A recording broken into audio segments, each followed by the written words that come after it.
महाराष्ट्र की सियासत में बगावत के बाद अब एक सवाल सबके मन में जो दौड़ रहा है वो ये है कि किसका पलड़ा भारी होगा, एकनाथ शिंदे या फिर उद्धव ठाकरे। शिवसेना के बागी नेता एकनाथ शिंदे की अलग राह चुनने के बाद महाराष्ट्र की सियासत गर्मा गई है। शिवसेना के कुल 55 विधायकों में से 39 विधायक एकनाथ शिंदे के साथ हैं। 2/3 विधायकों के समर्थन होने की वजह से एकनाथ शिंदे महाविकास आघाड़ी से बाहर निकलने के लिए अलग दल बनाने का प्रयास कर रहे हैं। ऐसा करना पूरी तरह से कानूनी होगा, ऐसा दावा एकनाथ शिंदे की तरफ से किया जा रहा है। दूसरी तरफ शिवसेना के बागी विधायकों को अपात्र घोषित करने के लिए कदम आगे बढ़ा दिया गया है। दोनों ही गुट अपने अपने दाव कर रहे हैं। आइए आपको बताते हैं कि ऐसी स्थिति में शिवसेना की क्या भूमिका है। एकनाथ शिंदे के नेतृत्व में अलग हो जाने वाली बागी नेताओं पर कानूनी कार्रवाई करने का इशारा शिवसेना नेता अरविंद सावंत ने एक पत्रकार से किया है। प्रेस कॉन्फ्रेंस में उनके साथ सुप्रीम कोर्ट के वकील देवदत्त कामत भी उपस्थित थे। मौजूदा राजनीतिक परिस्थिति पर शिवसेना की भूमिका क्या रहेगी, इस बारे में उन्होंने चर्चा की है। शिवसेना के वकील देवदत्त कामत ने कहा, मैं कानूनी तौर पर बात करना चाहूंगा, राजनीतिक बात नहीं। शिवसेना ने विधायकों की बैठक में बुलाया था लेकिन वो आए नहीं, महाराष्ट्र से बाहर चले गए, भाजपा नेता से मिले, ये अपनी पार्टी का विरोध कर रहे हैं। बागी विधायकों ने सरकार गिराने की कोशिश की है। अब 2/3 का नियमित केवल पार्टी के विलय पर लागू होता है, इसलिए उनको विलय ही करना पड़ेगा।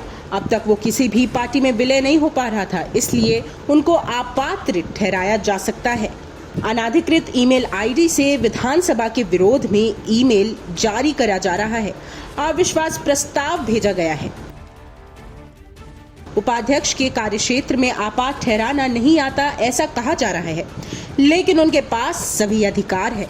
कल तक बागी विधायकों को नोटिस का जवाब देना पड़ेगा। उन्होंने नियम के विरुद्ध बर्ताव किया है, इसलिए वो अपात्र है, इसका हमें पक्का विश्वास है। कामत ने आगे ये भी कहा कि विधायकों की अपात्रता को लेकर राज्यपाल कुछ भी नहीं कर सकता है, ऐसा सुप्रीम कोर्ट ने पहले ही कह दिया है। अब आपको बताते हैं कि इस बारे में एकनाथ शिंदे की गुट का क्या कहना है।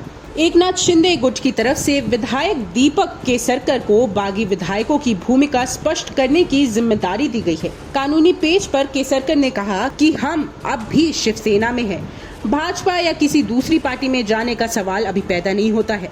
शिवसेना में रहकर ही हम अलग गुट स्थापित करना चाह रहे हैं, ये हमारा संवैधानिक अधिकार है।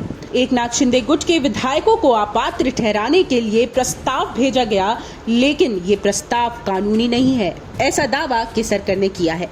केसरकर ने आगे भी ये कहा कि विधायकों को भेजे गए नोटिस का जवाब देने के लिए सोमवार शाम 5:30 बजे तक का समय है, लेकिन कानूनी तौर पर हमें 7 दिनों तक का समय मिलना चाहिए। विधायकों को अपात्र घोषित किया गया तो हम अदालत जाएंगे। अब ऐसी स्थिति में एकनाथ शिंदे क्या कर सकते हैं?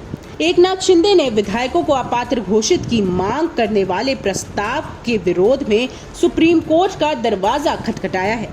इसके अलावा विधानसभा उपाध्यक्ष के खिलाफ लाए गए अविश्वास प्रस्ताव को नामंजूरी किए जाने के विरोध में भी सुप्रीम कोर्ट में याचिका दाखिल की गई है। एकनाथ शिंदे ने ऐसी 2 याचिकाएं सुप्रीम कोर्ट में दाखिल की है। ऐसे में दोनों पक्षों की कानूनी व ज़बानी जंग थमने का नाम नहीं ले रही है। डेस्क रिपोर्ट, न्यूज नशा। और आप हमसे जुड़े रहने के लिए सब्सक्राइब करें YouTube पर, फॉलो करें Twitter पर और लाइक करें Facebook पर। और ज्यादा जानकारी के लिए आपको टाइप करना होगा सिर्फ न्यूज नशा।